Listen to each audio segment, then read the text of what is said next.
যে সমস্ত প্রশ্ন আমাদের কাছে আসছে আমরা সংক্ষিপ্ত কিছু প্রশ্ন উত্তর দেবো ইনশাআল্লাহ।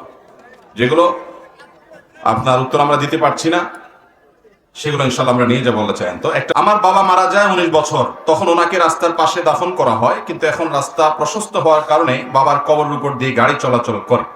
আমি বাবার কবর স্থানান্তর করতে চাচ্ছি, এখন বাবার কবর কিভাবে স্থানান্তর করবো যদি বিস্তারিত বুঝিয়ে বলতেন। যদি কোনো কবর দেওয়ার পর মনে হয় যে এটা অন্যের জায়গা দিয়েছেন, অথবা এখানে এখন রাস্তাঘাট করার প্রয়োজন হচ্ছে এবং রাস্তা সম্প্রসারণ করতে হচ্ছে, তাহলে সেক্ষেত্রে এই কবরে যিনি শায়িত আছেন তার ধ্বংসাবশেষ সেটাকে তুলে নিয়ে মুসলমানদের সাধারণ কোনো কবরস্থানে কবর করে সেখানে সেটাকে দাফন করে রাখতে হবে। এর মাধ্যমে ইনশাআল্লাহ বিদিল্লাহ ওই ব্যক্তির প্রতি দায়িত্ব আদায় হয়ে যাবে। ইসলাম মানুষের জীবদ্দশায় যেরকম মানুষকে শ্রদ্ধা করতে পারে, মানুষের মৃত্যুর পরও মানুষকে শ্রদ্ধা করার নির্দেশ করে, আমাদের এটা করতে হবে। অতএব মানুষের শরীরের কোনো অপমান হয় এমন কোনো কাজ করার নির্দেশ ইসলাম দেয় না। এমনকি তিনি মাটির সাথে মিশে গেছেন, তারপরে তার ধ্বংসাবশেষকে তুলে নিয়ে আপনি একটা কবরস্থানে সুন্দর করে সসম্মানে আপনি দাফন করবেন, এটা ইসলামের নির্দেশ। এরপর প্রশ্ন হলো, যৌতুকের টাকা না দিতে পারায় আমার স্বামী আমাকে তালাক দিতে চায় এবং সবসময় খুব খারাপ ব্যবহার করে, আমি সংসার টিকিয়ে রাখার জন্য কি তাকে টাকা দিয়ে দিব? জানলে ভালো হতো। আমাদের দেশে এরকম অনেক অমানুষ আছে যৌতুকখোর। আপনাদের এলাকায় যৌতুকের নেওয়া দেওয়া হয়? অনেক অনেক চাচাজিরা আছেন, লম্বা দাড়ি আছে, মাথায় টুপি আছে, গায়ে জুব্বা আছে, 5 ওয়াক্ত নামাজ পড়েন, এমনকি হয়তো তাহাজ্জুদও পড়েন, কিন্তু ছেলের শ্বশুরবাড়ির কাছ থেকে আম কাঁঠাল আশা করেন, ছেলের শ্বশুরবাড়ির কাছ থেকে শীতের পিঠা আশা করেন। শীতের পিঠা আর আম কাঁঠাল তো এটা তো সোজা জিনিস। খাট পালং, হুন্ডা, তারপরে ফ্রিজ, টেলিভিশন, বিদেশে যাওয়ার ভিসা, নগদ টাকা। টাকা অবশ্য ডাইরেক্ট নেয় না, বলে যে হাওলাত দেন, হাওলাত আছে না নাই? মনে রাখবেন, এর চাইতে বড় জুলুম, এর চাইতে বড় ছোট লোকই আর কোনোটা হতে পারে না। যুবক ভাইরা যারা এখনো বিয়ে শাদী করেন নাই, যৌতুক মুক্ত বিবাহ করবেন ইনশাআল্লাহ। নিয়ত করবেন তো ইনশাআল্লাহ? আপনারা যৌতুক মুক্ত বিয়ে করার নিয়ত করলে কি হবে আমি বলি। এটা বলার পর আপনার বাপ মা, আপনার পরিবারের লোকজন বলবে ছেলে বিয়ে করার আগেই শ্বশুরবাড়ির দিকে টানতেছে, তাহলে বিয়ে করার পরে কি অবস্থা হবে। এটা কিন্তু বাপ মা বলবে, যতই বলুক না কেন অন্যায় করব। আপনি আপনার মা বাবার প্রতি শ্রদ্ধার কোনো কমতি রাখবেন না, শ্বশুর শাশুড়িকে কখনো মা বাবার উপর অগ্রাধিকার দিবেন না, কিন্তু এর মানে এই নয় যে আপনি শ্বশুরবাড়ি থেকে মা বাবার নির্দেশে, তাদের ইন্ধনে, তাদের পরামর্শে তাদের থেকে যৌতুক খাবেন এবং জুলুম করবেন। আমি সবসময় বলার চেষ্টা করি, বিভিন্ন জায়গায় বলি, একজন মেয়েকে তার বাবা সেই ছোটবেলা থেকে তিল তিল তিল তিল করে বড় করে তোলে, কত টাকা পয়সা খরচ হয় তাকে শিক্ষিত করে, তাকে সুস্থ সবল রাখার জন্য ডাক্তার দেখানো, চিকিৎসা দেওয়ানো, তার ভরণ পোষণ দেওয়া, কত লক্ষ লক্ষ টাকা খরচ, অগণিত টাকা খরচ করে। এত টাকা খরচ করার পর আস্ত মহিলাটাকে আপনি তুলে গাড়িতে করে বাড়িতে নিয়ে আসতেছেন, আপনার চিরজীবনের জন্য নিয়ে আসতেছেন। সে তার বাপের বাড়িতে এরপরে যাবে শুধু বেড়াইতে। সে শিক্ষিত হয়েছে তার বাপ মার খরচে, কিন্তু তার শিক্ষার আলো ছড়াবে আপনার বাড়িতে। সে রান্না বাড়া শিখেছে তার মায়ের কাছে, কিন্তু সেটার উপকার ভোগ করবেন আপনি এবং আপনার পরিবার। সে সুস্থ সবল হয়েছে তার বাপ মার টাকার খরচ টাকায়, এবং সেটার সার্ভিসটা দিবে আপনার বাড়িতে। আপনার তো সারা জীবন শ্বশুর শাশুড়িকে স্যালুট করা উচিত। যে শ্বশুর আব্বাজি আপনার মেয়েকে এত বড় করতে যত লাখ টাকা খরচ হয়েছে, আনুমানিক কত টাকা হয়েছে আপনি বলেন, আমি এক চেকে দিয়ে দেই। কারণ টাকা দিয়ে তো একটা মানুষ কেনা যায় না, এটা কেনা না, এটা হলো মিনিমাম আমি আপনার প্রতি আমার যে কর্তব্য বোধ আছে সেই জায়গা থেকে আমি দিলাম। সেটা না করে উল্টা বরং শ্বশুর আব্বাজিকে বলেন, আব্বাজি মোটরসাইকেল আমার তো দরকার নেই, আপনার মেয়েকে নিয়ে তো ঘুরতে লাগে। টেলিভিশন তো আমার দেখার দরকার হয় না, আমি তো বাইরে বাইরে থাকি, আপনার মেয়েরই তো দেখা লাগে। আর ফ্রিজ দিয়ে আমি কি করব, আমি তো আর বাসা রান্না বাড়া করি না, আপনার মেয়েরই তো কষ্ট হবে ফ্রিজ না থাকলে। এরকম ছোট লোক আমাদের সমাজে আছে না নাই? যে খাট শ্বশুর দিছে ওই খাটে বউকে নিয়ে শুইতে লজ্জা হওয়া উচিত। আল্লাহ রাব্বুল আলামিন যৌতুকের বিরুদ্ধে আমাদেরকে সংগ্রাম করার তৌফিক দান করুন। যৌতুকের বিরুদ্ধে যেমন সংগ্রাম আমাদেরকে করতে হবে, তেমনি ভাবে মেয়ের বাপ যারা আছেন আপনাদেরকে বলতেছি, মোটা অঙ্কের মোহর ধরাও ছাড়তে হবে। 30 লাখ, 40 লাখ, 50 লাখ টাকা মোহর ধরেন, এই মোহরের বড় ফিগার আপনার মেয়েকে কখনো সুখী করতে পারে না। নবী করিম সাল্লাল্লাহু আলাইহি ওয়াসাল্লাম বলেছেন, নি'মাস সিদাকি আইসারহু, সবচেয়ে উত্তম মোহর হলো যে মোহরটা সহনীয় থাকে, পরিমাণে কম থাকে। ইন্না আযমান নিকাহি বারাকাতান আইসারু ওয়া মাউনাতান, হাদিসে আসছে সবচেয়ে বরকতময় বিবাহ সেই বিবাহ যে বিবাহে মোহর থাকে সবচাইতে সহনীয় পর্যায়ে। তাহলে মোহর 30 লাখ 40 লাখ ধরলে বিয়ে টিকবে এবং তালাক হবে না, এটা ভুল। আপনি যদি মোহর 40 লাখ 50 লাখ ধরে পাইতেন, তাও তো বলতাম যে দুঃখ হালাল। মোহরের টাকা কি ছেলেরা নগদ দেয়? বাংলাদেশে ধরেন আপনি 50 লাখ কেন 50 কোটি ধরলেন, লাভ কি? ছেলে জানে এটা তো দেওয়া লাগবে না দানায় পানায়, ঠিক না ভাই? ঠিক। অতএব এই বোকামি করবেন না মেয়ের বাবারা, মহরকে সহনীয় পর্যায়ে করেন। আপনি 50 লাখ টাকা না দেখে আপনি দেখেন ছেলেটা ভালো কিনা। ভালো ছেলে চিনতে চান, তাহলে ফজরের নামাজে যে যুবকরা নিয়মিত হাজির হয়, প্রথম কাতারে ধীরস্থিরতার সাথে নামাজ পড়ে, হারামকে হারাম জানে, হালালকে হালাল জানে, আল্লাহর জমির সবচেয়ে শ্রেষ্ঠ মানুষ হলো এই যুবকগুলো। এই সমস্ত যুবকগুলোকে ধরে ধরে নিজের মেয়ের জন্য নির্বাচন করেন, ইনশাআল্লাহ লিস্ট আপনার মেয়ে সুখে থাকবে। আল্লাহ রাব্বুল আলামিন আমাদেরকে বোঝার তৌফিক দান করুন। অতএব এই যৌতুকের টাকা, এটা যারা চায় তারা জুলুম করে। যে বোন প্রশ্ন করেছেন যে স্বামী যৌতুকের টাকার জন্য চাপ দেয়, খারাপ ব্যবহার করে, এই অমানুষ স্বামী, তারে যদি যৌতুকের টাকা আপনি দিতে বাধ্য হন সংসার টিকাবার জন্য, তাহলে আপনার জন্য এটা জায়েজ আছে, কারণ আপনি বাধ্য হইয়া দিছেন। এটা হলো কুকুর গেউ গেউ করে কামড়াতে আসে, সেজন্য একটা হাড্ডি তার দিকে মারে দিলেন তার খাওয়ার জন্য, নিজে না খায়া একটা গোস্ত একটা হাড্ডি তাকে মেরে দিলেন কুকুরকে থামাবার জন্য, তার গেউ গেউ থামানোর জন্য। এটা যেরকম জায়েজ আছে, এরকম অমানুষ স্বামীকে যৌতুক দিয়া যদি আপনি জুলুম থেকে বাঁচতে পারেন, সেটা আপনার জন্য জায়েজ আছে। আল্লাহ রাব্বুল আলামিন আমাদেরকে যৌতুক মুক্ত বিয়ে করার তৌফিক দান করুন। বর্তমান জনসংখ্যার একটা বড় অংশ প্রতিবন্ধী, অটিস্টিক, যারা সমাজে নানা হয়রানি এবং তুচ্ছ-তাচ্ছিল্যের শিকার হয়। তাদের মা বাবা অন্যদের কাছ থেকে অনেক প্রশ্নের সম্মুখীন হয়, পরে আপনার বিস্তারিত আলোচনা চাই। আমরা বিস্তারিত কথা বলতে পারবো না। প্রতিবন্ধী সন্তান হওয়া এটা কি কারোর হাতে?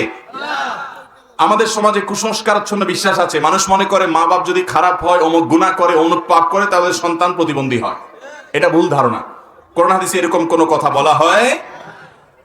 আল্লাহ রাব্বুল আলামিন মানুষকে বিভিন্ন ভাবে পরীক্ষা করেন। এটা একটা পরীক্ষা হতে পারে কোনো ব্যক্তির জন্য, যে মা বাবা কতটা সবর করেন। তারা যদি এই কষ্টে তারা যদি সবর করেন, ধৈর্য ধারণ করেন, এই সবর তাদেরকে জান্নাতে নিয়ে যেতে পারে ইনশাআল্লাহ। অতএব আমাদের সমাজে যদি কোনো মানুষ প্রতিবন্ধী সন্তান জন্ম দেয়, তাদেরকে নিয়ে যদি কেউ কটু কথা বলে, বাজে কথা বলে, এটা অত্যন্ত জঘন্য উক্তি। তাহসাবুনাহু হায়্যিনা ওয়া হুয়া ইনদাল্লাহি আযীম। এটাকে আমরা অনেকে হয়তো হালকা বিষয় মনে করি, অথচ এটা আল্লাহর কাছে অনেক বড় অপরাধ। আমরা বেঁচে থাকবো তো এগুলো থেকে ইনশাআল্লাহ। আল্লাহ তাআলা আমাদেরকে তৌফিক দান করেন। তো একটা প্রশ্ন আয়ারল্যান্ড থেকে পাঠিয়েছেন এক ভাই, এবং মাহফিল কর্তৃপক্ষ বারবার অনুরোধ করেছেন এই প্রশ্ন উত্তর দেওয়ার জন্য। আমি প্রশ্নটা এখনো পড়তে পারিনি। প্রশ্নটা আমি পড়ছি। আমরা আয়ারল্যান্ড প্রবাসী, সবিনয় আপনার কাছে একটা মাসআলা জানতে চাচ্ছি। এখানে বাসা ভাড়া মিনিমাম 1.5 লাখ টাকা থেকে শুরু। এখন ভাড়া বাসা পাওয়াও অনেক মুশকিল, তাই এই সুযোগে দিনের পর দিন বাসার মালিকেরা বাসা ভাড়া বাড়িয়ে চলেছেন। কিন্তু এখানে অতি সহজে ব্যাংক থেকে লোন নিয়ে বাড়ি কেনা যায়। মাসিক কিস্তির টাকা বাসা ভাড়ার চেয়েও অনেক কম পড়ে। এখানে একটা বাসার দাম 4 কোটি থেকে শুরু। বাসা কেনার সময় আমাদের ইন্স্যুরেন্স করতে হয়। যদি কেউ লোনের টাকা পরিশোধ করার আগে মারা যায়, তাহলে ওই ইন্স্যুরেন্স কোম্পানি লোনের টাকা ব্যাংকে পরিশোধ করে। এত টাকা জোগাড় করে নগদে কোনো বাড়ি কেনা অনেকটাই অসম্ভব আমাদের সবার জন্য। আমরা এখানে বাংলাদেশিরা 2 ভাগে বিভক্ত হয়ে গেছি। কেউ বলছে লোনে বাড়ি কেনা হারাম, আবার কেউ বলছে প্রথম বাড়িটা লোনে কিনা হালাল হবে। যেহেতু আমার বাড়ি কোনো অভিজাতের জন্য নিচ্ছি না, শুধুমাত্র অসুবিধায় পড়ে নিচ্ছি, এমত অবস্থায় ব্যাংক থেকে লোন নিয়ে বাড়ি কিনা কি ইসলাম অনুমোদন করে? দয়া করে এই ব্যাপারে কোরআন ও সুন্নাহর আলোকে একটা মাসআলা দিলে আমরা আপনার কাছে কৃতজ্ঞ থাকবো। আল্লাহ আপনাকে নেখায়াত দান করুন। অনেক লম্বা প্রশ্ন। এই প্রশ্ন উত্তরে আমরা বলতে চাই, দুনিয়াতে টিকে থাকার জন্য মাথা গোজার একটা ঠাঁই দরকার আছে, কিন্তু বাড়ির মালিক হওয়াটা আবশ্যক না। আমি জানি যে পৃথিবীর অনেক দেশেই যারা ভাড়ায় থাকেন তাদেরকে অনেক বেগ পেতে হয়, বাসা ভাড়া খুঁজে পাওয়া কঠিন হয়, ভাড়া অনেক বেশি হয়। এই সব বিষয়গুলো টুকটাক আমার জানা আছে। কিন্তু সেই সাথে আমি এও জানি, এই সমস্ত দেশে আমাদের যেসব ভাইয়েরা বাড়ি কেনার চিন্তা করেন, তারা বাড়ি কিনতে গিয়ে ব্যাংক লোনের উপরে তাদেরকে নির্ভরশীল হতে হয়। কারণ এত টাকা একসাথে তিনি নিজে মুঠ করে ধরে বাড়ি কিনে ফেলবেন, এই সুযোগ খুব একটা মানুষের কাছে থাকে না। এখন কথা হলো, এই যে ব্যাংক লোন নিয়ে বাড়ি করা, যারা বিভিন্ন অমুসলিম প্রধান দেশে থাকেন তারা প্রায় সবাই এই প্রশ্নের সম্মুখীন। আমি জাপানে গিয়েছিলাম, সেখানে আমাদের বাংলাদেশি ভাইয়েরা এই একই প্রশ্ন অনেকেই করলেন, এবং আমি জানি যে অনেকে সেখানে বাড়ি করে ফেলেছেন, বাড়ি কিনে ফেলেছেন এই লোনে। কারণ তিনি জানেন যে ভাড়া দিতে গেলে তিনি অনেক বেশি তার লস হবে, এবং বাড়ি কিনলে সেটা তার জন্য সহজ, এবং কিস্তিগুলো খুব সহনীয় পর্যায়ে থাকে। মনে রাখবেন, কিয়ামতের আগে অনেক ফাঁদ আসবে, অনেক ফাঁদ। এটা একটা ফাঁদ মনে করতে পারেন আপনি। ফাঁদ বলতে, আপনি যদি সুদের কারবারে যান, সুদের রাস্তায় যান, তাহলে আপনার লাইফটা খুব ইজি হয়ে যাবে। আপনি সুদের বাইরে যান, তাহলে লাইফটা অনেক কঠিন হয়ে যাবে। একজন ইমানদার হিসাবে এই ফাঁদে পা না দিয়ে এই সময় আপনাকে ইমানদারের পরিচয় দিতে হবে যে আমার একটু অসুবিধা হোক, আমার একটু কষ্ট হোক, আমি একটু পেরেশানি পোহাই, তারপরও আমি হারামে পা দেব না। মনে রাখবেন, সুদি লোন নিয়ে বাড়ি করা এটা আপনার জীবনে এমন কোনো বিষয় না যে আপনার দেয়ালে পিঠ থেকে গেছে। যে সমস্ত ভাইরা এটাকে হালাল করার জন্য একটা যুক্তি দাঁড় করিয়েছেন যে এই বাড়িটা তো শখে এবং স্বাদে নিচ্ছি না, এই বাড়িটা তো বাধ্য হয়ে নিচ্ছি, এটা যারা বলছেন তাদের কাছে আমার বিনীত আরজ হলো, আপনাকে আয়ারল্যান্ডে যায় উঠার জন্য কে বাধ্য করছে? বাংলাদেশে আপনার থাকার জায়গা নাই, তো আপনি আয়ারল্যান্ডে যায় উঠছেন, দাওয়াতের নিয়ত যদি থাকে আপনি উঠেন, অসুবিধা নাই। আপনি সেখানে পড়াশোনা করতে গেছেন, সেটা আপনি যেতেই পারেন। আপনি ব্যবসা বাণিজ্যের কাজের জন্য গেছেন, শরীয়ত অনুযায়ী আপনি যেতেই পারেন। কিন্তু আপনি নিজের দেশ মাতৃভূমি সব ছেড়ে ছুড়ে সেখানে চিরকাল বসবাসের জন্য একটু আরামের জীবন যাপন করবার জন্য সেখানে গিয়ে উঠেছেন। আমি জানি সেখানে গিয়ে উঠার অনেক কারণ আছে, অনেক অভিমান আছে আমাদের প্রবাসী ভাইদের, বিশেষ করে যারা ইউরোপ আমেরিকাতে থাকেন তাদের অনেক অভিমানের জায়গা আছে। তার একটা হলো যে এই দেশে আমরা কিভাবে থাকবো, এই দেশে মেধার কোনো মূল্য নাই, চোর ডাকাত 2 নম্বর, এবং যারা ঘুষ দিতে পারে, রাজনীতি করতে পারে, যারা তেল মারতে পারে, এই মানুষগুলোর দাম আছে, যোগ্য মানুষের দাম এই দেশে আসলেও নাই। তাদের সেই দাবির সাথে আমরা পুরোপুরি একমত যে হ্যাঁ, আমাদের দেশে এরকম একটা বাজে অবস্থা আছে, কিন্তু তাই বলে এই দেশটাকে পরিবর্তন তো আমাকেই করতে হবে। এই দেশের এই দুরবস্থার পরিবর্তন আমি না করে সেখান থেকে আমি চলে গেলাম, তাহলে এটা তো প্রশংসনীয় কোনো কাজ হতে পারে। আমি আমার সমস্ত ভাইদের প্রতি পরিপূর্ণ শ্রদ্ধা রেখেই বলছি, যারা বিভিন্ন দেশে গিয়ে পাড়ি জমিয়েছেন, তারা যদি সেখানে দাওয়াতের উদ্দেশ্যে যান, সেখান থেকেও তারা তাদের আত্মীয় স্বজন হক আদায় করেন, তাহলে সেক্ষেত্রে শরীয়তের দৃষ্টিকোণ থেকে তারা কোনো অন্যায় করছেন না। কিন্তু আমার কথা হলো, আপনি যে যুক্তি দিয়ে এই সুদি লোন নিয়ে বাড়ি করাটাকে হালাল করছেন, আপনাকে সেটা বাধ্য করেছে কে? আপনি তো নিজের প্রতি নিজে সেটা বাধ্য করেছেন। আপনি সেখানে গিয়ে স্থায়ী বসবাস করার যে আপনি চিন্তা ভাবনা করেছেন, আপনাকে সেটাতে কেউ বাধ্য করে নাই। এছাড়া আপনার কাছে বিকল্প আছে। শরীয়তে হারামটা হালাল হয়। হারামটা হালাল হয় কখন? আল্লাহ বলেছেন ইল্লা মা তুরিতুম, যখন তোমরা নিরুপায় হয়ে যাও, যখন আর কোনো উপায় থাকে না, দেয়ালে পিঠ থেকে গেছে, পিছনে আর যাওয়ার জায়গা নেই, তখন হারামটা হালাল হয়। আপনি শুকরের গোশত খাওয়া হারাম, কিন্তু যদি আপনার এমন কোনো পরিস্থিতির মুখোমুখি হন, এমন কোনো জায়গায় থাকেন এখানে হালাল কোনো খাবার কোথাও নেই, এবং আপনি দীর্ঘদিন পর্যন্ত হালাল খাবারের অভাবে না খেয়ে থাকতে থাকতে এখন আপনার প্রাণ বের হয়ে যাবে, মৃত্যু হবে যে কোনো মুহূর্তে, এইরকম পর্যায়ে চলে আসছেন, সামনে শুকরের গোশত আছে, এটা না খাইলে আপনি মারা যাবেন, এরকম যদি হয় তখন জীবন রক্ষার জন্য আপনি হারাম খাইতে পারবেন। আপনি একটু সামান্য ঠুনকো অজুহাত দিয়ে বলছেন, তাহলে এখন আমার জন্য ওই যে এটা আমাদের দেশের চেয়ারে নামাজ পড়ার মতো অবস্থা আর কি। আপনি যখন পারেন না, আপনার যখন অবস্থা খারাপ, আপনি রুকু সিজদা করতে গেলে মাজা, কোমর, মেরুদণ্ড ভেঙে যাওয়ার উপক্রম হয়, বা অভিজ্ঞ ডক্টর বলেছেন যে না, আপনি নিয়মিত এরকম করলে আপনার স্থায়ীভাবে পঙ্গু হয়ে যেতে হবে, অন্য কোনো অসুবিধা হবে, এটা কোনো ডক্টর, অভিজ্ঞ ডক্টর, দিনদার ডক্টর, যিনি নামাজের গুরুত্ব বুঝেন, এবং ভালো ডক্টর, দুইটাই যার মধ্যে আছে, এরকম কেউ বলেছে, তখন আপনি চেয়ারে বসে ইশারা ইঙ্গিতে আপনি রুকু সিজদা করলেন, ভিন্ন কথা। কিন্তু ওই যে আপনি শুনছেন যে ব্যক্তি পারে না, অপারগ, যে ব্যক্তি অসুস্থ, তার জন্য চেয়ারে বসে নামাজ পড়া জায়েজ আছে, এই মাসআলা শুনে আপনি কি করলেন? আপনার একটু শরীরটা আজকে একটু ম্যাজ করতেছে, একটু অলস লাগতেছে, একটু ব্যথা ব্যথা করতেছে, আপনি বলতেছেন আমি তো তাহলে অসুস্থ, তাহলে চেয়ারটা টান দিয়ে বসে নামাজ শুরু করে দিন। আছে না না এরকম আমাদের মধ্যে? এত পরিমাণ চেয়ার মসজিদে যে এটা কি আকিজ প্লাস্টিকের দোকান না মসজিদ বোঝার উপায় নাই। হ্যাঁ, একজন মানুষ যদি সত্যিই নিরুপায় হন, তার জন্য অবশ্যই জায়েজ আছে চেয়ারে বসে নামাজ পড়া। অতএব নিরুপায় বলতে আমরা অনেক সময় নিজের মতো করে এটা ডেফিনেশন ঠিক করে নেই। ইসলামী শরিয়ার দৃষ্টিকোণ থেকে নিরুপায় বলা হয় ওই ব্যক্তিকে যার দেয়ালে পিঠ থেকে গেছে, আর কোথাও যাওয়ার কোনো উপায় নাই, এই ব্যক্তি নিরুপায়, তার জন্য জায়েজ আছে বিকল্প পথের সন্ধান করা। অতএব আমি বিনয়ের সাথে আপনাদেরকে জানাতে চাই, আমাদের আয়ারল্যান্ড প্রবাসী ভাইরা যারা প্রশ্নটি করেছেন, যে আল্লাহর ওয়াস্তে সুদি লোনকে না বলে, আপনার কষ্ট হোক, হ্যাসেল হোক, পেরেশানি হোক, পয়সা বেশি যাক, তারপরও আপনি ভাড়া বাড়িতে থাকবেন, অতিরিক্ত যে টাকা আপনার খরচ হবে, আপনি হারামকে ডিনাই করার জন্য যেহেতু সেটা খরচ করেছেন, এই টাকা আপনার লস যাবে না, আল্লাহর কাছে এটার বিনিময় পাবেন ইনশাআল্লাহ। ভাইরা আমার, অতএব ঠুনকো অজুহাতে আমরা হারামকে হালাল করব না। আর যদি আপনি এরকম কোন প্রতিষ্ঠান পান, যেমন আমি জানি অনেক দেশে ইসলামিক কিছু প্রতিষ্ঠান আছে যারা লোন দেয় ইসলামিক শরিয়া অনুযায়ী, অথবা সেখানকার কোন প্রতিষ্ঠান থেকে যদি আপনি শরিয়ার নিয়ম অনুসরণ করাতে পারেন, তাহলে আপনার জন্য যায়। যেমন তাদেরকে বললেন, দেখো আমি অমুক বাড়িটা কিনবো নিয়ত করেছি, সিদ্ধান্ত নিয়েছি, তোমরা আমাকে বাড়িটা কিনে আমার কাছে তোমরা আবার বিক্রি করো। একটা প্রতিষ্ঠান আপনার জন্য ব্যক্তিগতভাবে এতটা করার কথা না।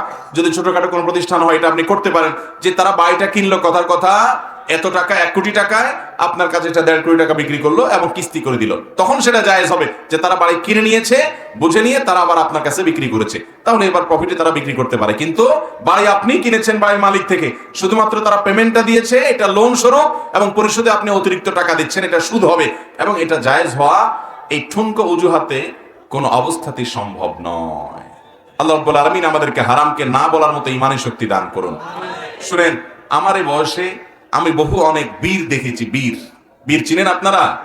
আমরা তো বীর মনে করি হলো যে খুব লড়াই করতে পারে, বাহাদুরি করতে পারে। আজকালকার যুবক পোলাপান তো মনে করে যে ওই যে ফুটবল নিয়ে দৌড়াদৌড়ি করতে পারে, এরা মনে হয় বীর। আসল বীর কারা জানেন? আসল বীর হলো ওই সমস্ত মানুষেরা যারা দুনিয়ার অনেক বড় লোভনীয় অফারকে ছুঁড়ে ফেলে দেয় আল্লাহকে খুশি করবার জন্য। এর চাইতে বড় বীর, এর চাইতে বড় সাহসী মানুষ আর হতে পারে? এরকম বহু সাহসী মানুষ, এরকম বহু বীর দেখার সৌভাগ্য আমার জীবনে হয়েছে, যে তারা আল্লাহকে খুশি করবার জন্য অনেক হারাম অফারকে ছেড়ে ফেলে দিয়েছে। আমার পরিচিত এক ভাই একবার আমার মসজিদে, উনি বৃষ্টিতে শেয়াল ভেজা হয়ে বাইক চালিয়ে আসছেন সুদূর নারায়ণগঞ্জ, অনেক আগের কথা। তখন আমার বাসা ওখানে ছিল। কি হয়েছে? ভাই একটা মাসআলা জানার জন্য আসছে।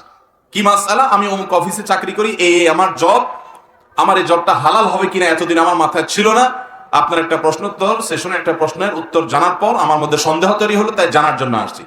সন্ধ্যার পরে অন্ধকার, ভয়ঙ্কর ঝড় বাতাস, বৃষ্টি, এর মধ্যে ভদ্রলোক ওই বাইক নিয়ে চলে আসছে। আমি বললাম তো এটা তো আপনি কালকেও জানতে পারতেন, 2 দিন পরেও জানতে পারতেন, এই বৈরী আবহাওয়ার মধ্যে আসলেন।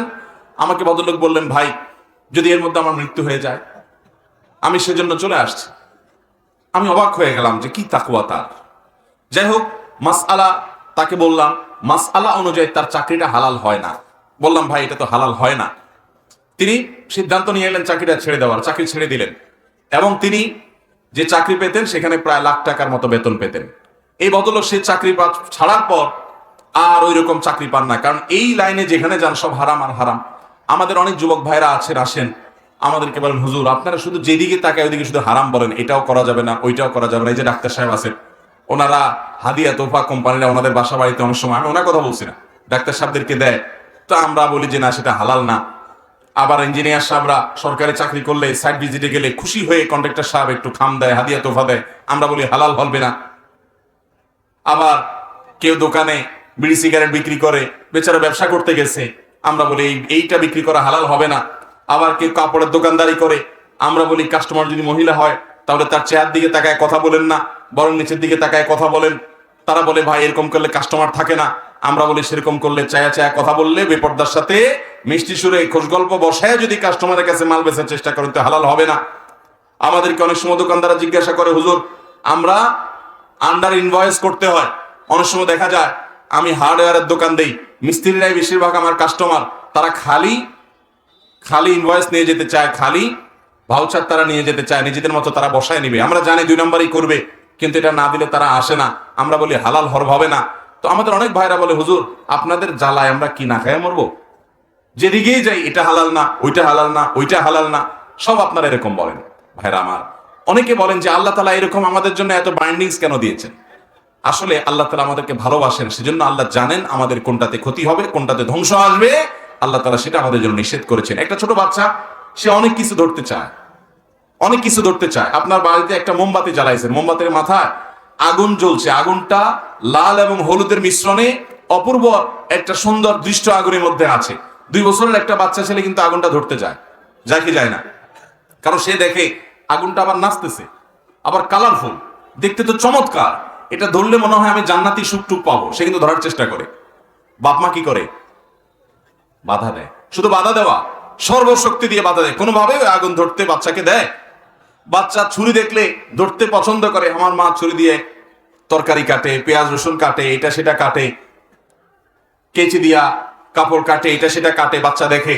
তো বাচ্চা মনে চায় যে আমার মা এত কিছু কাটে, আমি একটু কাটি। সে একটু ছুরিটা চায়, নিতে চায়, বাপ মা নিতে দেয়। এরকম অনেক কিছু বাচ্চারা করতে চায়, বাপ মা কিন্তু করতে দেয় না। বাচ্চা তখন কি করে? কান্না শুরু করে।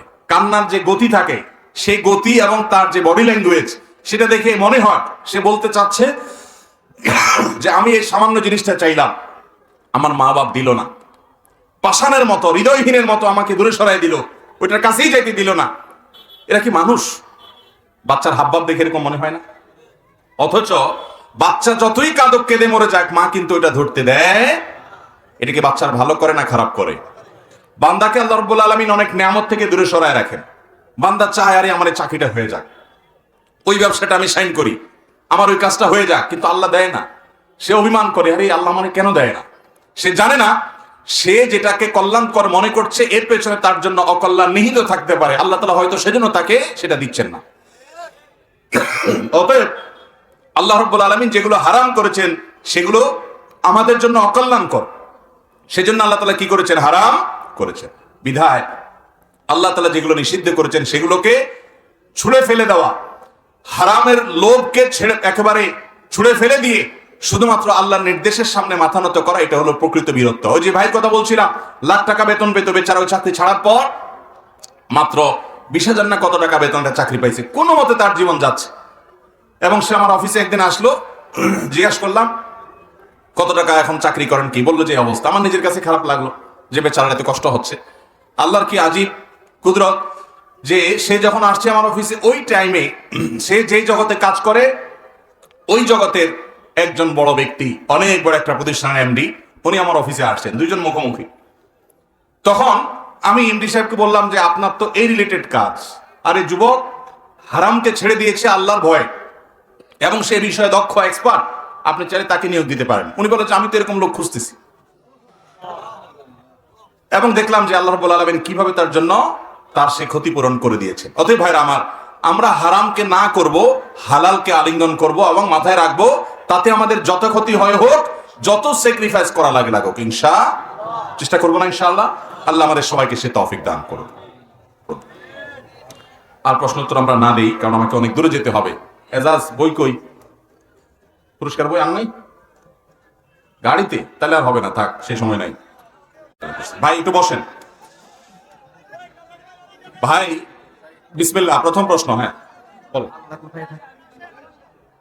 মুখে তো প্রশ্ন করা যাবে, সবাই লিখিত প্রশ্ন করছে, আপনি মুখে প্রশ্ন করতেছেন কেন? বসেন, আর প্রশ্ন নাই, প্রশ্ন শেষ।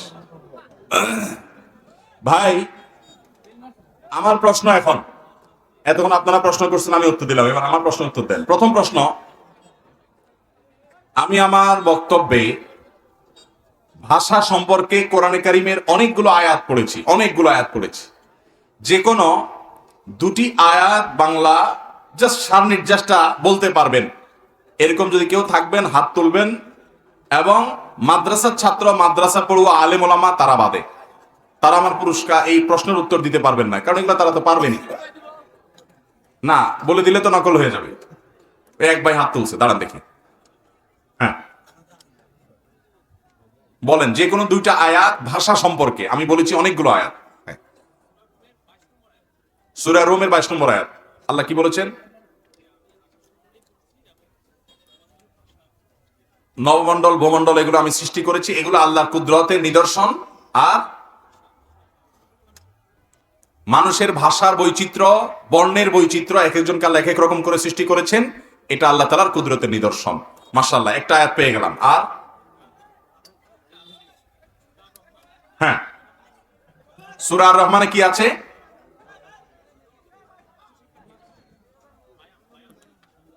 আবার বলেন আয়াতটা অনুবাদ। কে? আল্লাহ তাআলা তোমাদেরকে ভাষা শিক্ষা দিয়েছেন। আল্লামাহু আল বায়ান, তোমাদেরকে না, মানে মানুষকে আল্লাহ তাআলা ভাষা শিক্ষা দিয়েছেন। মাশাআল্লাহ, উত্তর সঠিক। আপনি কি করেন? আচ্ছা, আপনার জেনারেল ব্যাকগ্রাউন্ড কি? জেনারেল শিক্ষিত মাদ্রাসা? মাশাআল্লাহ, প্রাণীবিদ্যা মাস্টার্স এবং পরে এমবিএ করেছেন, জাযাকাল্লাহ খাইর। ভাই আপনি আরেকটা আয়াত বলতে পারবেন? সূরা বালাদের আয়াতটা বলেন।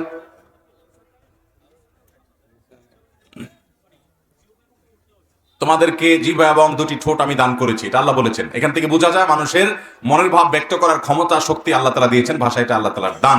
মাশাআল্লাহ, আপনার উত্তর সঠিক হয়েছে। আপনি এগুলো আগে থেকেই জানতেন? হ্যাঁ, ও সূরা রুমের 22 নম্বর একটা জানতেন না, সেটা আজকে মাহফিল থেকে জানছেন।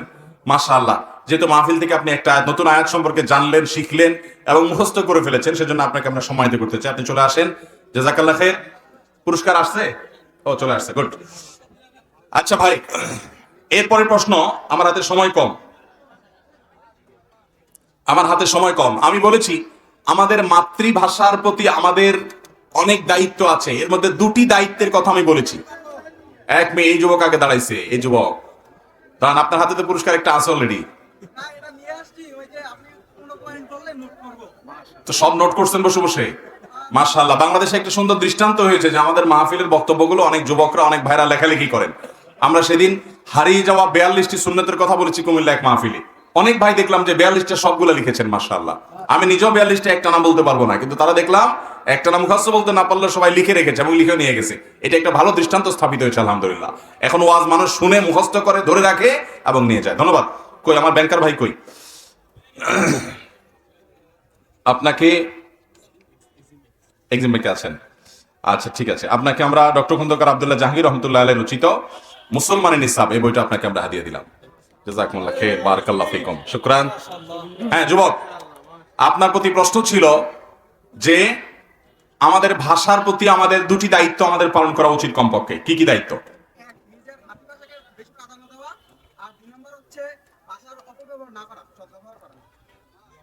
ভাষার অপব্যবহার না করা। ভাষার অপব্যবহার কিভাবে হতে পারে?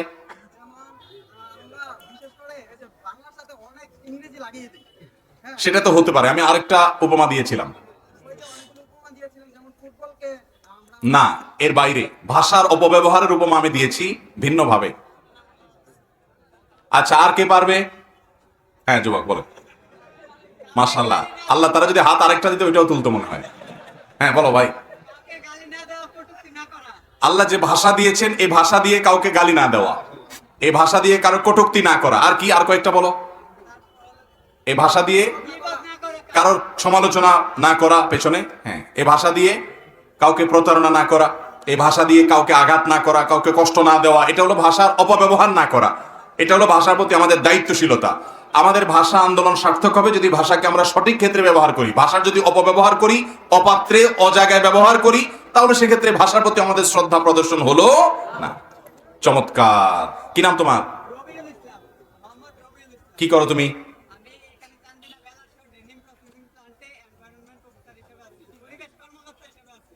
মাশাআল্লাহ, ওই যে এনভায়রনমেন্ট অফিসার ইংরেজি বলে আবার পরে বাংলা বলছে।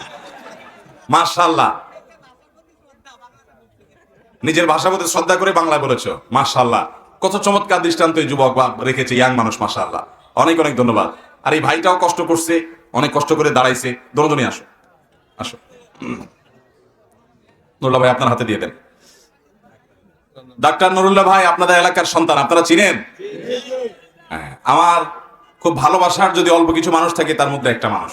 আমি আল্লাহর জন্য বলেছি ভালো নুরুল্লাহ ভাইকে। নুরুল্লাহ ভাই আপনার হাতে দিয়ে দেন ভাইকে।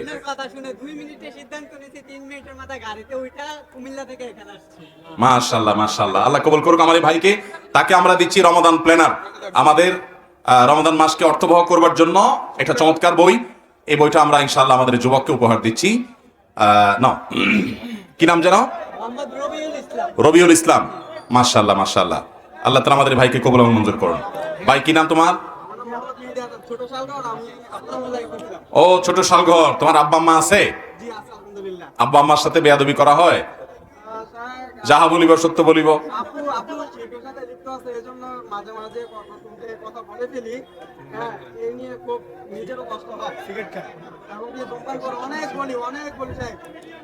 আস্তে আল্লাহ তাআলা আপনার আব্বা আম্মার প্রতি রহম করুক। আপনাকে আমি এই বইটা দিচ্ছি, জবাব অনেকগুলো ইসলাম বিদ্বেষীদের অনেক প্রশ্ন আছে, সেগুলোর উত্তর। জাযাকাল্লাহ খাইর। এটা সুযোগ নাই ভাই, এটা সুযোগ নাই, ধরেন। বারাকাল্লাহ ফিক। শেষ প্রশ্ন আজকের এই মাহফিল থেকে আমার তো মনে হচ্ছে ফজর পর্যন্ত চালাইতে, কিন্তু আমার সোনামণিতে আরেকটা মাহফিলে যেতে হবে, মানুষ অপেক্ষা করতেছে। ভাই আজকের শেষ প্রশ্ন হলো, আজকের এই মাহফিল থেকে কোনো ভালো কাজ নতুন করে আলোচনা থেকে শিখেছেন যে আমি এটা শুরু করব, অথবা কোনো খারাপ কাজ ছেড়ে দিবেন প্রতিজ্ঞা করছেন? যারা হাত তুলবেন। আপনি দাঁড়াবেন বলছেন, বলেন। বলার সাথে সাথে দাঁড়া গেছে লোক। হ্যাঁ বুঝি নেই। হারাম কাজ ছেড়ে দিবেন, এটা মুখস্থ কথা হলো, বুঝলাম। হ্যাঁ ভাই বলেন দেখি কি নিয়ত করছে? প্রতিজ্ঞা করছি যে আজকের এই বয়ান থেকে আমি বিশুদ্ধ ভাষা চর্চা করব, বাংলা ভাষা। এই ভাষার আন্তরিকতা থেকে আর কি মায়ের ভাষার প্রতি শ্রদ্ধা রেখে বিশুদ্ধ ভাষা চর্চা করব এবং যে অশুদ্ধ ভাষা আমরা বলি এই ভাষা আমি পরিহার করার চেষ্টা করবো ইনশাআল্লাহ। আর মানে আর কে আছে শোনাবার মতো?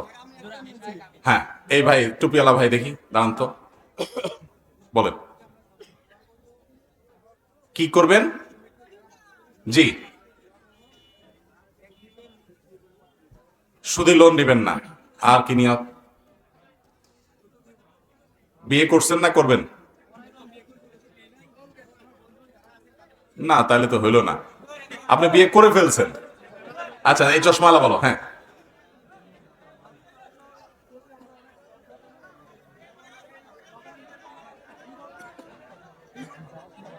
হয় নাই। ওই ভাই, ওই যে না, নীল ভাই, হ্যাঁ বলেন। জলপাই কালার ভাই, হ্যাঁ।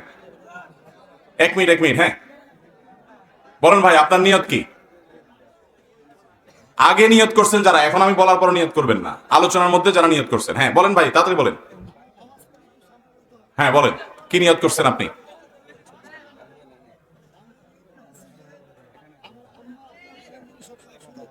আপনার আমার ওয়াজ শুনে সব সময়।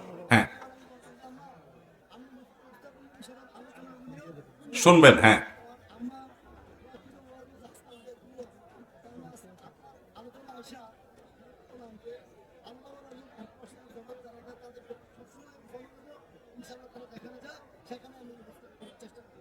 আচ্ছা, মাশাআল্লাহ, জাযাকুমুল্লাহ খাইর। আপনাদের সবার নিয়তগুলো ভালো, কিন্তু আমার কাছে পুরস্কার একটা অনেক মানুষকে দেওয়া উচিত। আমার মনে হয় এটা আমি কাউকে না দেই। আচ্ছা, এখানে কি এমন কোন যুবক আছে যে মা বাবার সাথে দুর্ব্যবহার করতে কিন্তু আজকে থেকে আর করবে না? তাইলে আগে কিন্তু অপরাধ স্বীকার করতে হবে। আচ্ছা, ক্যান্ডিডেট অনেক বেশি, আমার মনে হয় এটা সামলানো সম্ভব না। আমরা এটা বরং আমরা পজ রাখি, এটা আমি ডাক্তার সাহেবের কাছে দিয়ে যাই। ভালো ভলান্টিয়ার যে আপনি এটা তাকে দিয়ে দিন। ভাই, তোমাদের সবাইকে পুরস্কার